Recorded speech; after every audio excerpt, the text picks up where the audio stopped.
நீலகிரி மாவட்டம் மஞ்சூர் அருகே சிறுத்தை தாக்கி சதீஷ் என்ற இளைஞர் உயிரிழந்துள்ளார். இது குறித்தான கூடுதல் விவரங்களை வழங்குகிறார் செய்தியாளர் விஜயசுந்தரம். விஜய், வணக்கம். விவரங்கள் என்ன?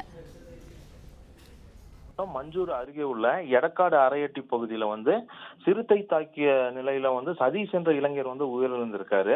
இந்த சம்பவம் அப்பகுதியில பெரும் பரபரப்பை தற்போது ஏற்படுத்தியிருக்கு. அதாவது நீலகிரி மாவட்டம் மஞ்சூர் அருகே உள்ள எடக்காடு பகுதி முக்குருத்தி அவலாஞ்சி வெளிமண்டல வனப்பகுதியில அமைஞ்சிருக்கு.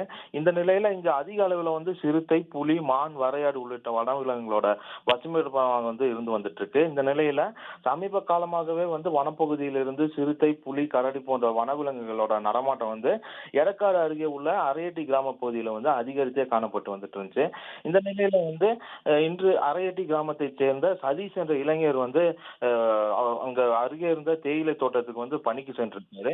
அப்போது சிறுத்தை தாக்கியதுல அவரு சம்பவ இடத்திலே உயிரிழந்திருக்காரு. இவருடைய அலறல் சத்தத்தை கேட்ட கிராம மக்கள் என்ன, இவர் பணிக்கு சென்ற அந்த தேயிலை தோட்ட பகுதியில போய் பார்த்திருக்காங்க. அப்போ இந்த சதீஷ் என்ற இளைஞர் சிறுத்தை தாக்கியதுல இறந்த நிலையில அந்த தேயிலை தோட்டம் பகுதியில இருந்திருக்காரு. தற்போது அவர் அந்த இறந்த நிலையில மீட்கப்பட்ட அந்த இளைஞருடைய உடலை கிராம மக்களோட உதவியோட வனத்துறை மற்றும் காவல்துறையினர் தற்போது மீட்டிருக்கிற நிலையில உடனே அந்த அப்பகுதியில உலா வந்துட்டு இருக்கக்கூடிய சிறுத்தையை கூண்டு வைத்து பிடிக்கணும் அப்படின்னு சொல்லி அப்பகுதி மக்கள் வனத்துறை மற்றும் காவல்துறையினர் தற்போது வாக்குவாதத்துல ஈடுபட்டு வந்துட்டு இருக்காங்க.